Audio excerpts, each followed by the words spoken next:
Monsieur Hollart returned to the theatre just before 7, to be told that he had had no visitors and that no one had asked after him.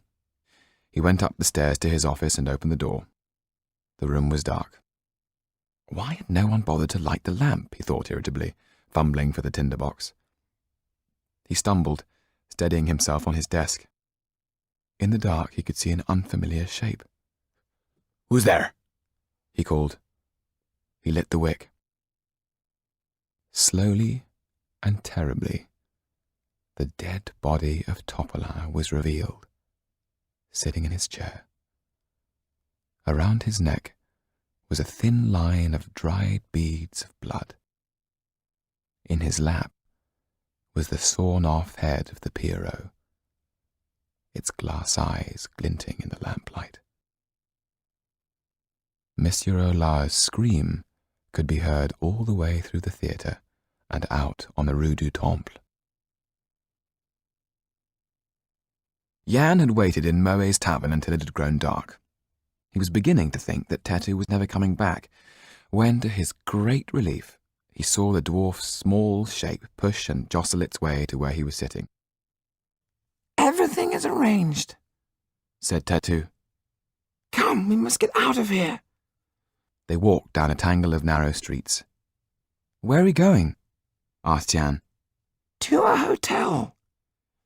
We'll stay there for the night, and then you'll get the coach to Calais and go to London," said Tetu.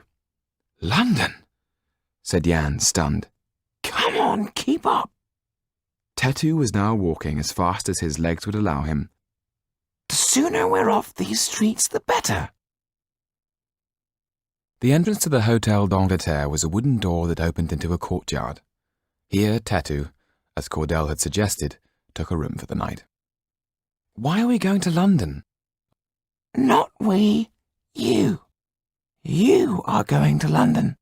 Paris is not safe. Kaliowski wants us both dead. I can disappear." Jan started to interrupt. Wait. Before you say anything, listen.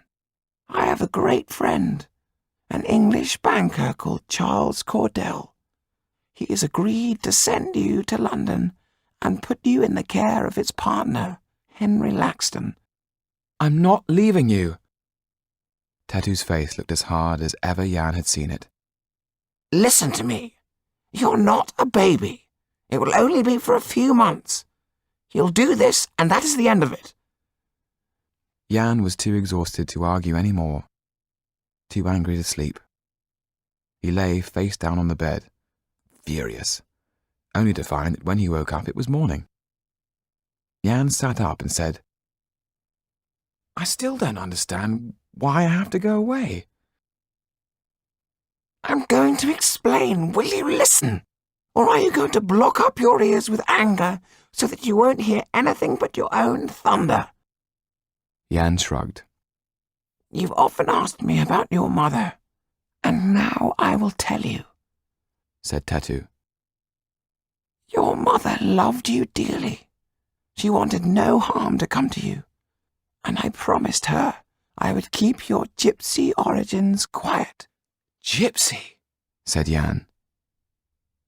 It was a word that had followed them wherever they went, a swear word, a figure of speech, an insult. It confirmed what he already knew, that he and Tetu were misfits, outcasts living on the edges of society. He had never imagined it to be the truth. He and Tetu spoke Romany for their own protection, Tetu had told him, because few people understood it or knew where it came from. Now he could see that these roots went far deeper than he had ever thought, and he wished with all his heart that it were not so. "Yannick, we are an ancient and noble people," said Tetu. "Take from this what is good, and learn from it. I regret that you couldn't grow up in a gypsy world where you would have known our ways and secrets." "I've asked you so often if we were gypsies, and you've always shrugged your shoulders and said no," said Jan. "It was for your own safety. You know there is a price on every gypsy's head. The gallows and the huntsman's gun wait for us.